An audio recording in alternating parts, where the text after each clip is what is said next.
آزمائشی آئی، اگر آپ اللہ سے دور ہوتے گئے تو سمجھیے کہ جو ہے نا آزمائش نہیں، آپ مصیبت میں ڈال دیے گئے ہیں، اللہ آپ سے ناراض ہے۔ لیکن مصیبت آئی، ظلم کے پہاڑ آئے اور ہر طرف سے آپ کی دھمکیاں کسی گئی اور ہر طرف سے اگر آپ کو زمانے نے ستایا اور آپ اللہ کے قریب تھے، اب تک اگر نمازیں بچگانا پڑ رہے تھے، مصیبت آ گئی تو اشراق بھی شروع کر دیا، چاشت بھی شروع کر دیا، اوابین بھی شروع کر دیا، نماز حاجت بھی شروع کر دیا اور نماز اوابین بھی شروع کر دیا۔ جو نماز آپ اگر پڑھ رہے ہیں، اللہ کے قریب ہو رہے ہیں، تو سمجھیے اللہ آپ سے خوش ہے۔ جو مصیبت آئی ہے اللہ آپ کو پرکھ رہا ہے، میرا یہ بندہ میرا ہے کہ نہیں ہے، اور آپ اس کے قریب جا رہے، بھاگ نہیں رہے۔ کربلا میں کیا تھا؟ امام حسین سے ان کا جوان لیا گیا، لیکن حسین اللہ سے دور نہیں ہوئے،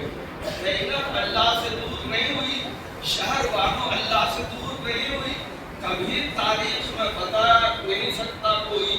کہ زینب نے کپڑے پھاڑے ہوں، گریبان نوچے ہوں، کہا اے اللہ یہ آلے نبی ہیں، ہر ظلموں نے دشمنوں نے یہ حال کر رکھا ہے، 73 ٹکڑے بنے ہیں میرے بھائی حسین کے کہ نبی کے شہزادے، اور اس کے ساتھ کیا حال ہوا؟ لیکن نہیں، صبر کیا اور شکر کیا، صبر کیا، نماز پڑھی، جو آنسو اگر دکھے اسے روکنے کی کوشش کی اور کہا نہیں، اللہ ہمارے ساتھ ہے۔ مرتے دم تک کسی اہل بیت نے کبھی آؤ نہیں کیا۔ ہم اور آپ کریں، یزید نے ایسا کیا، شکر نے ایسا کیا، اور خوری نے ایسا کیا، حرملہ نے ایسا کیا، ابو عبیدہ کیا بولتے ہیں ابن زیاد نے ایسا کیا، شبر نے ایسا کیا۔ ہم آپ اگر ان کے مصائب کو یاد کر کر کے اور ہم آنسو بہاتے ہیں، لیکن خدا کی قسم ان ہستیوں نے کبھی آنسو نہیں بہائے۔ صبر تو ہے ایسا، اس لیے جب مصیبت آئے اور آپ اللہ کے قریب ہوتے جائیں تو سمجھ جائیے کہ آپ سے اللہ راضی ہے، اللہ آپ کو نوازنا چاہتا ہے۔ اور اگر مصیبت آئی، ہم چھوڑ دیا، روزے چھوڑ دیے، نیکی کے کام چھوڑ دیے اور بالکل آوارہ کتوں کی طرح ہو گئے، تو سمجھیے اللہ کی ناراضگی، اللہ کا عذاب ہے۔ اس لیے ماہ رمضان چل رہا ہے، آپ سے میری محترمانہ گزارش ہے، اگر کسی کو کسی سے کوئی تکلیف پہنچی، کسی کے سینے میں کسی کے لیے کوئی میل ہو، تو وہ ماہ رمضان میں نکال دیں۔ آپ نماز میں سلام پر بھیجتے ہیں تو کیا کہتے ہیں؟ السلام علیکم ورحمۃ اللہ۔ دائیں طرف پھیرے تو میرے پاس سے جتنے ہیں یعنی سب سلامت ہو، سب پہ اللہ کی رحمت ہو۔ بائیں طرف پھیرا تو پھر وہی کہ جہاں تک صف لگی ہے تو جتنے بھی نمازی ہیں سب کو میری طرف سے سلامتی ہے۔ سب میں آپ کا دشمن جس نے آپ کے دھندے کی نال کاٹی، آپ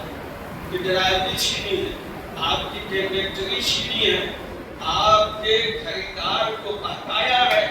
آپ اس سے بات نہیں کرنا چاہتے، لیکن وہ آپ کے ساتھ نماز میں شامل ہے۔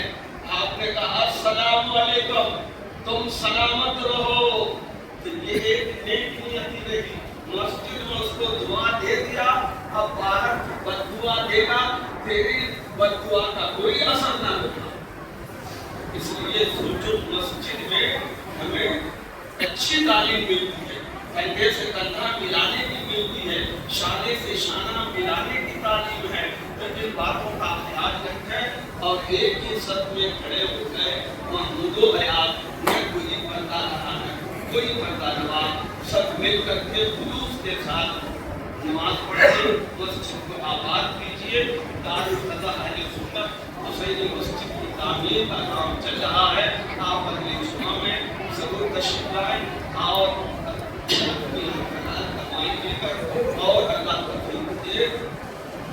تو آگے حسن کے لیے اور دوسرے مسجد والے بھی آئے آپ یہ بھی دیجیے لیکن ایک انتظامیہ کے ناطے آپ کو بڑھ چڑھ کر کے حصہ لینا ہے اور عالمیہ رسولیہ پاک کے پاک الحمدللہ وہ بھی اپنا اقدار جو ہے آپ حضرات سے گزارش آپ حضرات اس کی بھی نصیب کروا لیں گے اللہ تبارک و تعالیٰ آپ کو اس کا بھی صلاح